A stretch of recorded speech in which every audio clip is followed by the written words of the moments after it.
দ্বাদশ শ্রেণীর শিক্ষার্থীবৃন্দ, আজকে আমি সমাজবিজ্ঞান দ্বিতীয় পত্রের প্রথম অধ্যায়, যেটা তোমাদের হচ্ছে সংক্ষিপ্ত সিলেবাসে অন্তর্ভুক্ত হয়েছে, প্রথম অধ্যায় সমাজবিজ্ঞান দ্বিতীয় পত্রে। আমি গত ক্লাসে এই প্রথম পত্রের মোটামুটি টপিকগুলো শেষ করেছি। আজকে আমি এই চ্যাপ্টার থেকে অনুধাবনমূলক যে কোশ্চেনগুলো তোমাদের আসতে পারে সেটি নিয়ে ডিসকাস করব।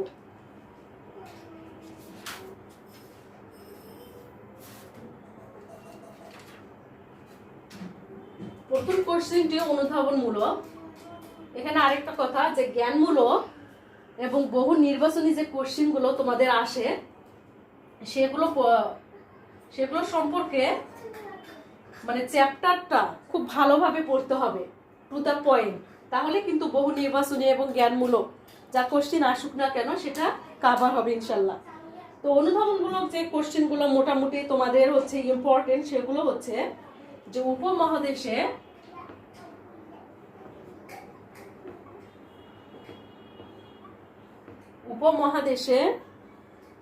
সমাজবিজ্ঞান চর্চায়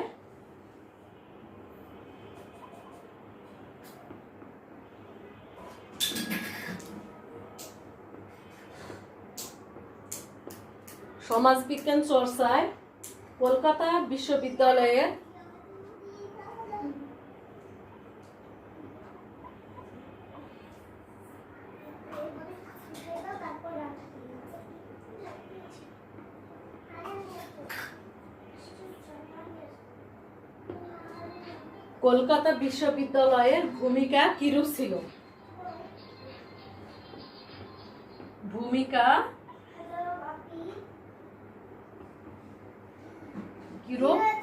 ছিল? ব্যাখ্যা করো। তোমরা জানো যে কলকাতা সমাজবিজ্ঞান চর্চার ক্ষেত্রে কলকাতা বিশ্ববিদ্যালয়ের অবদান কিন্তু অনেক বেশি। তো কলকাতা বিশ্ববিদ্যালয়ে কিন্তু উপমহাদেশ সমাজবিজ্ঞান চর্চার একটা প্রাতিষ্ঠানিক ভিত্তি স্থাপিত হয়েছিল। কলকাতা বিশ্ববিদ্যালয় কবে প্রতিষ্ঠিত হয়? কলকাতা বিশ্ববিদ্যালয় প্রতিষ্ঠিত হয় 1857 সালে, এবং দেখা যাচ্ছে 1917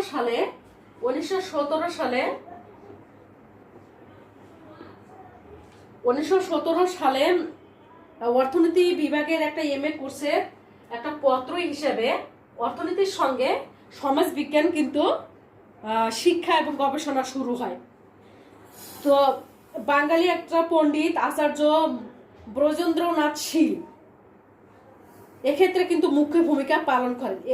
তার মাধ্যমে কিন্তু সে সময়ের বাঙালি বুদ্ধিজীবীরা বিশ্বের বিভিন্ন সমাজতাত্ত্বিকের ধ্যান ধারণার সাথে পরিচিত হওয়ার একটা সুযোগ পান, এবং এর সঙ্গে কলকাতা বিশ্ববিদ্যালয়ের শিক্ষকরা উপমহাদেশের যে অন্যান্য বিশ্ববিদ্যালয়ের ক্ষেত্রেও সমাজবিজ্ঞান চর্চা শুরুর একটা অগ্রণী ভূমিকা তারা পালন করে।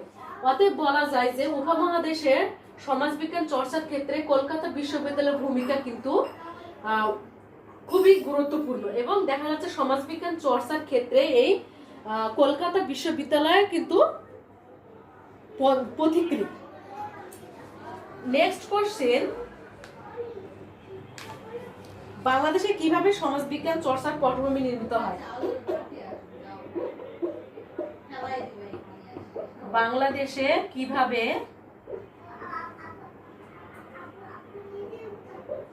সমাজবিজ্ঞান চর্চার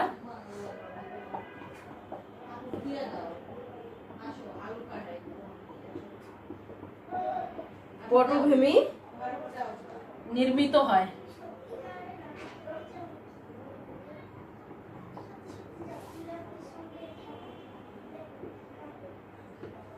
বাংলাদেশে কিভাবে সমাজবিজ্ঞান চর্চার পটভূমি নির্মিত হয়? এই কোশ্চেনও তোমাদের আসে যে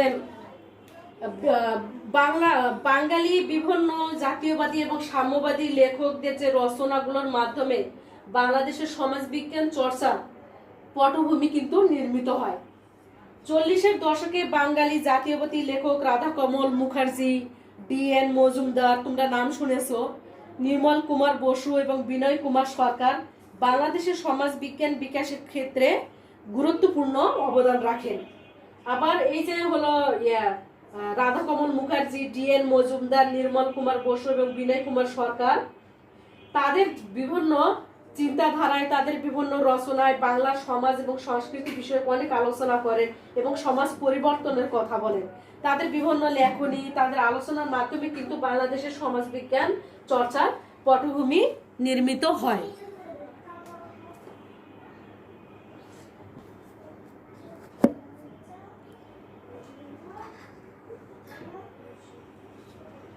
নেক্সট, যে বাংলাদেশ সমাজ বিজ্ঞান চর্চার সংক্ষিপ্ত পটভূমি আসতে পারে, যে বাংলাদেশে সমাজ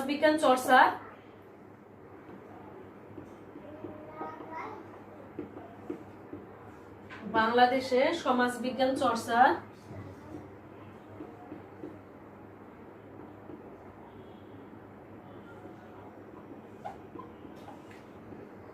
সংক্ষিপ্ত ইতিহাস বা পটভূমি।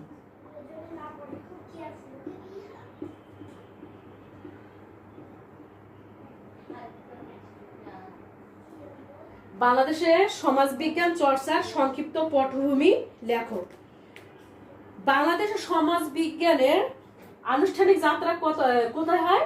ঢাকা বিশ্ববিদ্যালয়ে সর্বপ্রথম কিন্তু সমাজ বিজ্ঞান একটা পূর্ণাঙ্গ স্বতন্ত্র একটা কোর্স হিসেবে পড়ানো হয়। তো 1957 সালে সমাজ বিজ্ঞান বিভাগ চালু করা হয় ঢাকা বিশ্ববিদ্যালয়ে এবং 1957-58 শিক্ষাবর্ষ থেকে এর কার্যক্রম কিন্তু শুরু হয়। এই বাংলাদেশে সমাজ বিজ্ঞান পঠন পাঠনে যার ভূমিকা অগ্রগণ্য বা যার ভূমিকা সবচেয়ে বেশি রাখেন, তিনি হচ্ছেন ফরাসি সামাজিক নৃবিজ্ঞানী অধ্যাপক ক্লড লেভি স্ট্রস। এই ক্লড লেভি স্ট্রসে কিন্তু 1950 সালে যখন ঢাকায় আসেন একটা উনি সমীক্ষা চালান এবং তাকে সহায়তা করেন কে? রাষ্ট্রবিজ্ঞানের তৎকালীন শিক্ষক AK নাজমুল করিম এবং অধ্যাপক অজিত কুমার সেন। তাদের সম্মিলিত উদ্যোগে কিন্তু এবং ইউনেস্কোর আর্থিক এবং কারিগরি সহায়তায় বাংলাদেশে কিন্তু সমাজ বিজ্ঞানের যাত্রা শুরু হয়। আমরা বাংলাদেশ সমাজ বিজ্ঞান চর্চার যে পটভূমিটা আলোচনা করেছিলাম সেখানে কিন্তু এটার ডিটেল দেওয়া আছে।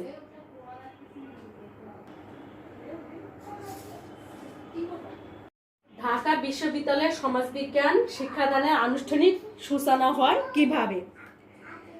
শুরুর দিকে যে হলো ব্রিটিশরা ভারতীয় উপমহাদেশে প্রশাসন পরিচালনা করতে গিয়ে এই অঞ্চলে যে জনগোষ্ঠীর আর্থসামাজিক এবং ধর্মীয় অবস্থা সম্পর্কিত তথ্যের প্রয়োজন অনুভব করেন।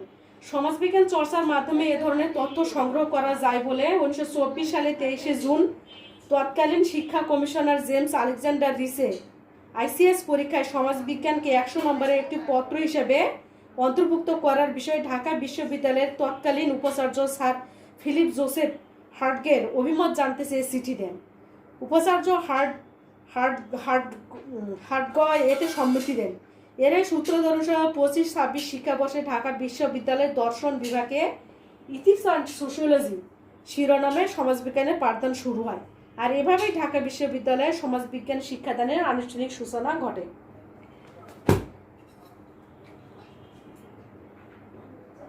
অধ্যাপক নাজমুল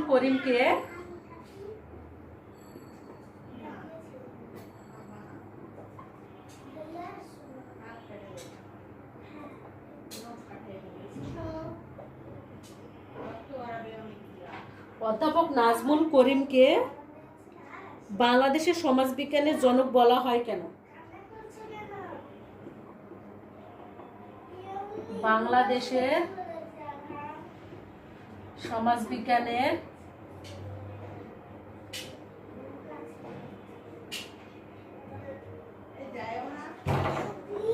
জনক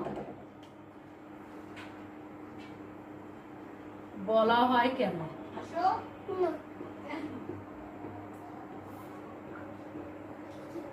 অধ্যাপক নাজমুল করিমকে বাংলাদেশের সমাজবিজ্ঞানের জনক বলা হয় কেন? তোমরা জানো যে বাংলাদেশের সমাজবিজ্ঞান পঠন পাঠন এবং সূচনার ক্ষেত্রে অধ্যাপক নাজমুল করিমের অবদান কিন্তু অনেক বেশি। সেজন্য বাংলাদেশে সমাজবিজ্ঞানের জনক বলা হয় ডক্টর এ.কে. নাজমুল করিমকে। অধ্যাপক ডক্টর এ.কে. নাজমুল করিম এবং তার ছাত্রছাত্রীর যে ঐকান্তিক সাধনার ফলে কিন্তু এদেশে সমাজবিজ্ঞানের পঠন পাঠন এবং আলোচনা বিস্তৃতি লাভ করেছিল।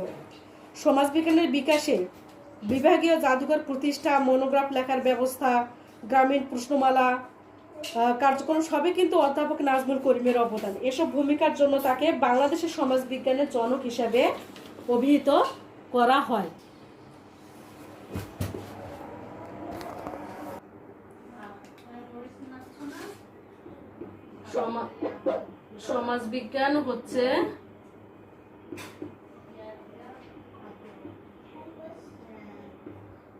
সমাজবিজ্ঞান হচ্ছে সামাজিক সম্পর্কের বিজ্ঞান।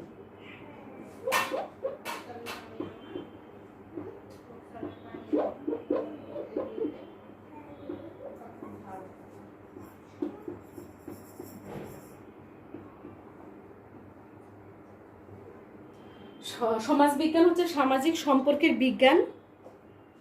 ব্যাখ্যা করো বা বুঝিয়ে দেখো।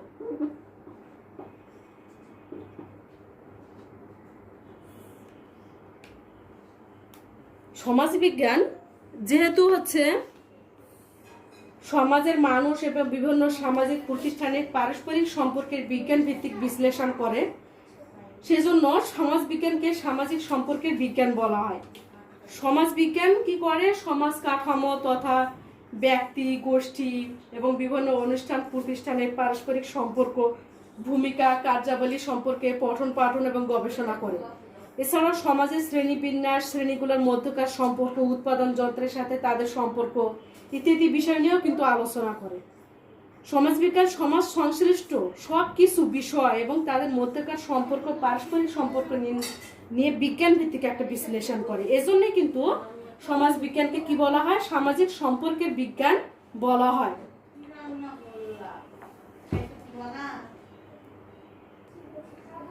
বাংলাদেশের সমাজবিজ্ঞান পাঠের গুরুত্ব আলোচনা করো। অবশ্যই বাংলাদেশের সমাজবিজ্ঞান পাঠের গুরুত্ব অপরিসীম, কারণ এই সমাজবিজ্ঞান বিষয়টি কি সর্বজন স্বীকৃত। বাংলাদেশ সমাজকে উন্নত করতে হলে অর্থনৈতিক উন্নয়নের পাশাপাশি সামাজিক উন্নয়নও ঘটাতে হবে। রাষ্ট্রের বিভিন্ন উন্নয়নমূলক পরিকল্পনার সাথে সামাজিক জ্ঞানের সংস্পর্শ যদি না থাকে, তাহলে কি হবে? সমাজে সেটির হচ্ছে বাস্তব রূপ দেওয়া কিন্তু সম্ভব হবে না। আবার নতুন উন্নয়ন পরিকল্পনার সাথে সাথে সমাজ ব্যবস্থায় যেসব নতুন মূল্যবোধের সৃষ্টি হচ্ছে, পুরনো মূল্যবোধের সাথে সেগুলোর বিরোধ দূর করানোর জন্য কিন্তু সমাজবিজ্ঞান সুষ্ঠু পথ নির্দেশ করতে সক্ষম হয়। আর এজন্যই বলা হয় বাংলাদেশের সমাজ উন্নয়নে সমাজবিজ্ঞান পাঠে বিকল্প নেই। বুঝতে পেরেছো নিশ্চয়ই তোমরা?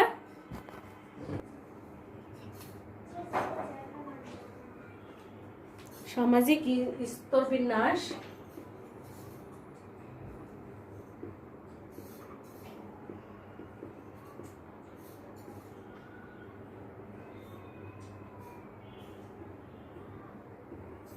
সামাজিক স্তরবিন্যাস সম্পর্কে জানতে হলে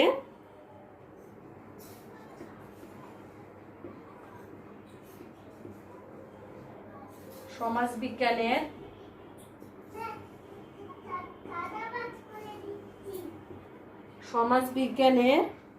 জ্ঞান থাকা কেন প্রয়োজন?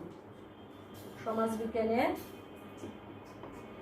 জ্ঞান থাকা কেন প্রয়োজন ব্যাখ্যা কর। আমরা এই কোশ্চেনটা আমি ডিসকাস করব। 9 নম্বর কোশ্চেনটা, আমরা কিভাবে সমাজবিজ্ঞান পাঠের মাধ্যমে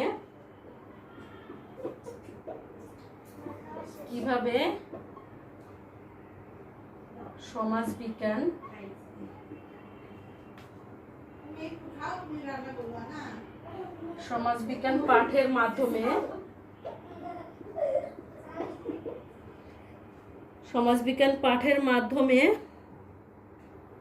বাংলাদেশের সামাজিক সমস্যা সম্পর্কে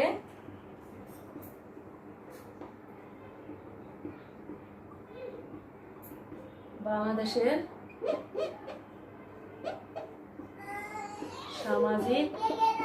সামাজিক সমস্যা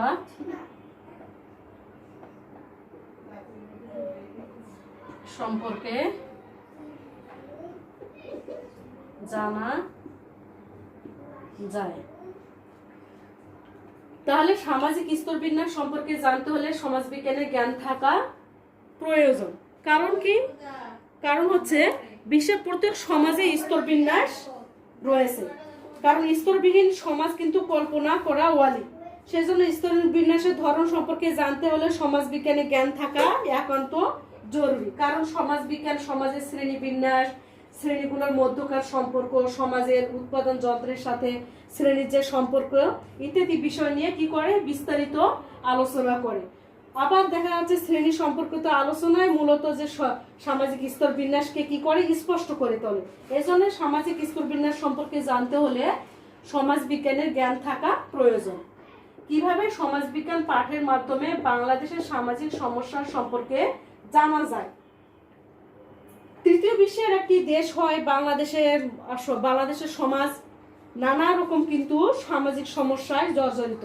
যেমন অধিক জনসংখ্যা, অপরাধ, নারী নির্যাতন, বাল্যবিবাহ, তারপর প্রবীণ সমস্যা, মাদকাসক্তি, এগুলো কিন্তু বাংলাদেশের নানাবিধ সামাজিক সমস্যা। তো এসব সমস্যার সমাধান বের করা কিন্তু একান্ত প্রয়োজন।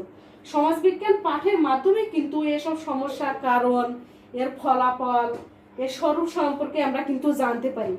আর কোনো সামাজিক সমস্যার কারণ বের করা গেলেও তার সমাধানের পথও কিন্তু আবিষ্কৃত হয়। এই হলো যদি কারণ জানা যায় তাহলে কিভাবে সমাধান করা যায় এটাও কিন্তু বের করা যায়।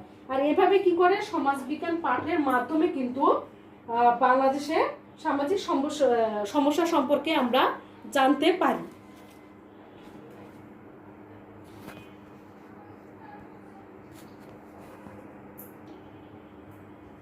তাদের মধ্যে 5 জনের নাম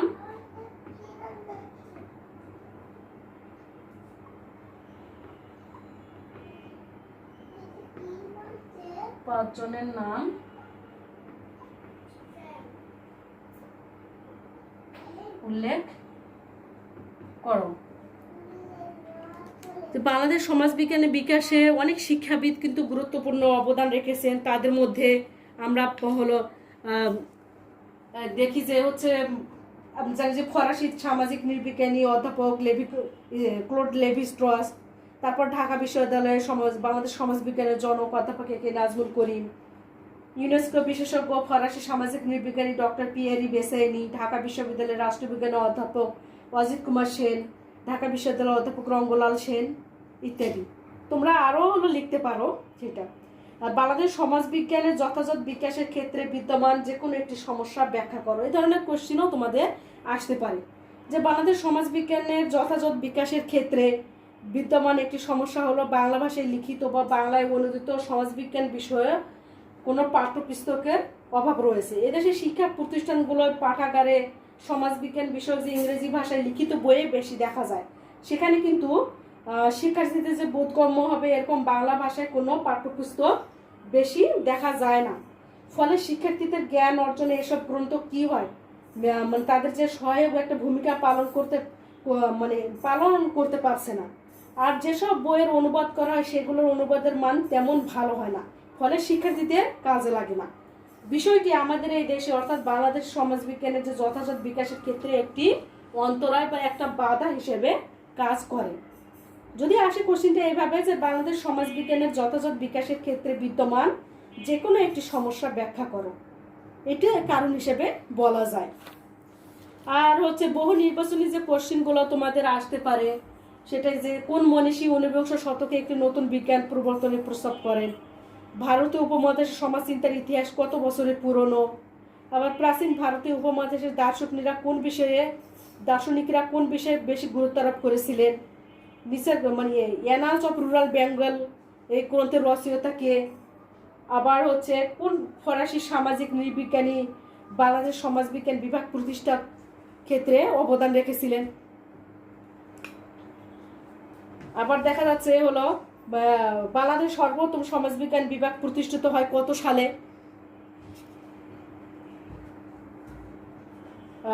ঢাকা বিশ্ববিদ্যালয়ের সমাজবিজ্ঞানের প্রথম বিভাগীয় প্রধান হিসেবে কে দায়িত্ব পালন করেন।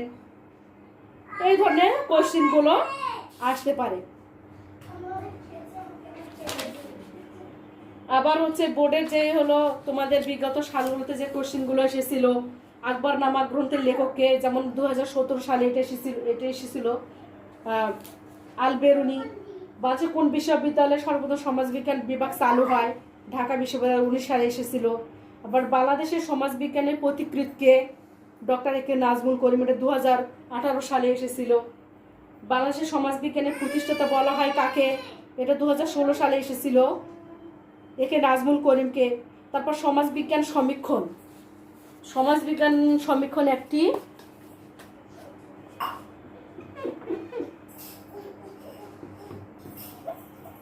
সমাজবিজ্ঞান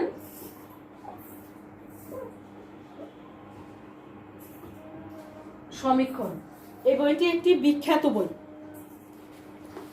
এই সমাজবিজ্ঞান সমীক্ষণ বইটি কিন্তু লিখেছেন ডক্টর এ কে নাজমুল করিম। তাহলে ঢাকা বিশ্ববিদ্যালয়ের সমাজবিজ্ঞান বিভাগ কত সালে প্রতিষ্ঠিত হয় তোমরা জানো? 1957 সালে। 57 সালে ঢাকা বিশ্ববিদ্যালয়ে প্রতিষ্ঠিত হয়। এবং কোন সেশনে যদি আসে সালে 1957-58 সেশনে হবে। 1957-58 সেশনে সমাজবিজ্ঞান ঢাকা বিশ্ববিদ্যালয়ে প্রথম খোলা হয়। বাংলাদেশের দারিদ্র্য দূরীকরণে সমাজবিজ্ঞান কেন প্রয়োজন, যেমন 2016 সালে এসেছিল। আর সৃজনশীল কোশ্চিনে যেমন আসে যে royal Asiatic Society of Bengal প্রতিষ্ঠিত হয় কত সালে। পজিটিভ ফিলোসফি গ্রন্থটি কার লেখা? তোমরা জানো যে পজিটিভ ফিলোসফি গ্রন্থটি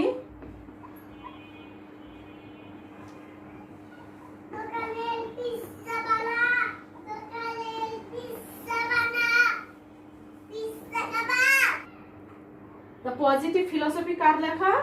অগাস্ট কোট। এবং আমরা জানি অগাস্ট কোট হচ্ছে সমাজবিজ্ঞানের জনক। 2018 সালে যেমন কোশ্চেনগুলো এসেছিল যে পজিটিভ ফিলোসফি গ্রন্থটি কার লেখা, নবান্ন উৎসব কি, এগুলো। বাংলাদেশের সমাজবিজ্ঞানের অগ্রপথিক কে, এই কোশ্চেনগুলো তোমাদের আসবে। তোমরা যদি চ্যাপ্টারটা খুব ভালোভাবে পড়ো তাহলে আশা করা যায় যে তোমরা এখান থেকে কমন পাবে।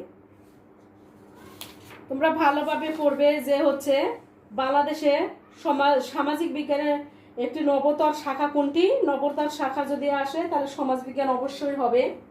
এবং ভারতীয় উপমহাদেশের সমাজচিন্তার ইতিহাস কত বছরের পুরনো? সমাজচিন্তার ইতিহাস প্রায় 2000 বছরের পুরনো। সমাজবিজ্ঞানের জনককে বা সমাজবিজ্ঞানের জনক ফরাসি দার্শনিক অগাস্ট কোট। আবার দেখা যাচ্ছে যে ভারতীয় উপমহাদেশের সমাজচিন্তা সম্পর্কিত প্রথম আলোচনা মৌর্য যুগের কূটনৈতিক কৌটিল্যের রচনায় দেখা যায়। এবং কাকে প্রাচ্যের সামাজিক বিজ্ঞানের অগ্রদূত বলা হয়? কৌটিল্যকে।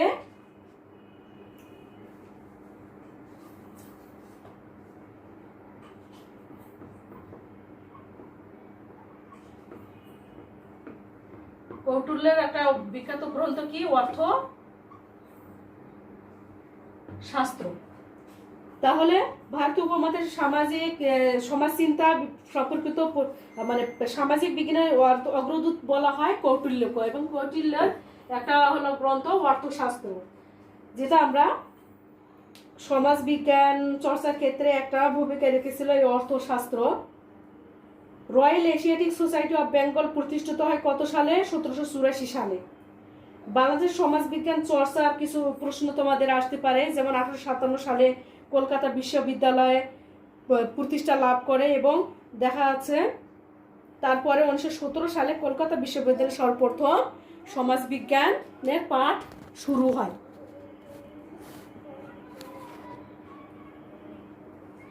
কোন প্রতিষ্ঠান ভারতীয় উপমহাদেশ সমাজবিজ্ঞান চর্চার প্রাতিষ্ঠানিক প্রক্রিয়ার সূত্রপাত ঘটায়? সেটা royal Asiatic society. Regional sociology গ্রন্থটি কার লেখা?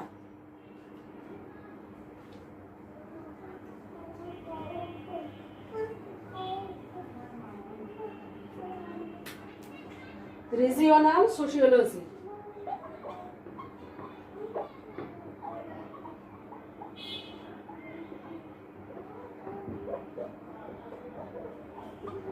এটা একটি গ্রন্থের নাম। এই গ্রন্থটি কার লেখা?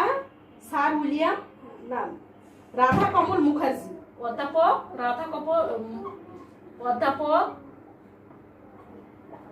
কমল Mukherjee.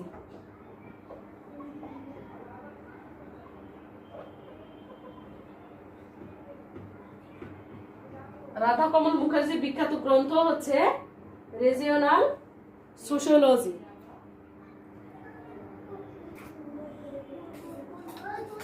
The Indian Musalman sir William হান্টারের লেখা, এবং History of Bengal doctor Ramesh Chandra মজুমদারের লেখা। রিজিওনাল সোশিওলজি অধ্যাপক রাধা কমল মুখার্জির লেখা গ্রন্থ।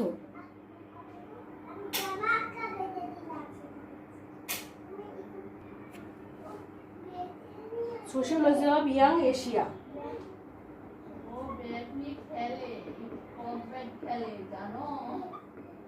সোশিওলজি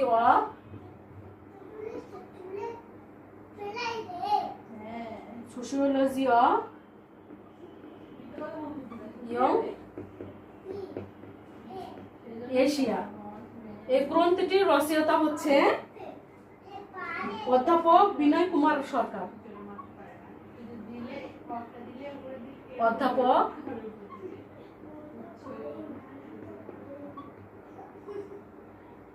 বিনয় কুমার সরকার।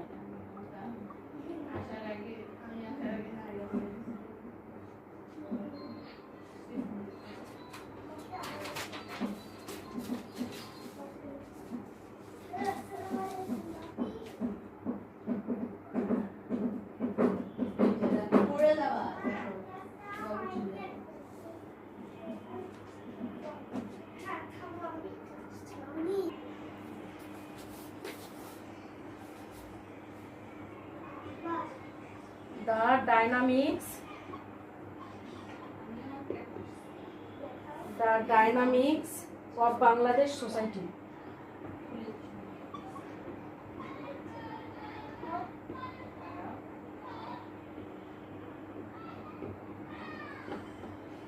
তারপর সমাজবিজ্ঞান সমীক্ষণ,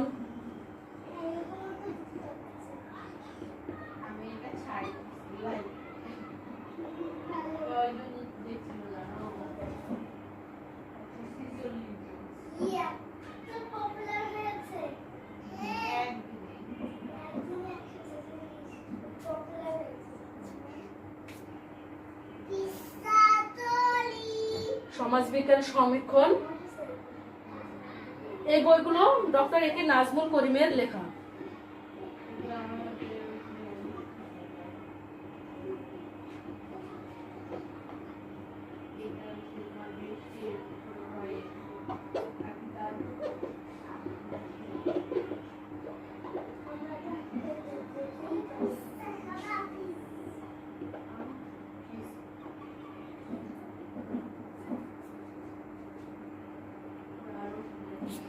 যেমন হলো আরো কোশ্চেন আসতে পারে যে রাজশাহী বিশ্ববিদ্যালয়ে কখন সমাজবিজ্ঞানে পড়া শুরু হয়? 1964 সালে। আবার চট্টগ্রাম বিশ্ববিদ্যালয় 1970 সালে, খুলনা বিশ্ববিদ্যালয় 2002 সালে, বরিশাল বিশ্ববিদ্যালয় সমাজবিজ্ঞান বিভাগ প্রতিষ্ঠিত হয় কত সালে? 2012 সালে। এই ধরনের কোশ্চেনগুলো আসতে পারে। তারপর কি বলে ডক্টর অধ্যাপক ক্লড লেভি স্ট্রসের পরিচয়, ডক্টর একে নাজমুল করিম সম্পর্কে একটু পড়তে হবে, এবং হচ্ছে সমাজবিজ্ঞান কথাটার উৎপত্তি কিভাবে, সমাজবিজ্ঞান ইংরেজি প্রতিশব্দদের সোশিওলজি কোথা থেকে এসেছে, শব্দটি ল্যাটিন শব্দ সোশিয়াস এবং গ্রিক শব্দ লগস শব্দের সমন্বয়ে যে সৃষ্ট, এইভাবে এগুলো পড়ে নিবা তোমরা। এভাবে ছোটখাটো বিভিন্ন কোশ্চেনগুলো তোমরা তখনই পারবা তোমাদের চ্যাপ্টারটা যদি খুব ভালোভাবে পড়া থাকে। তো শিক্ষার্থীরা আজকে এ পর্যন্তই প্রথম চ্যাপ্টার নিয়ে। তোমাদের যদি আর এই প্রথম চ্যাপ্টার নিয়ে যদি কোনো কোশ্চেন থাকে তাহলে কমেন্টে জানিও। আজকে এ পর্যন্তই, কথা হবে নেক্সট ক্লাসে। আল্লাহ হাফেজ।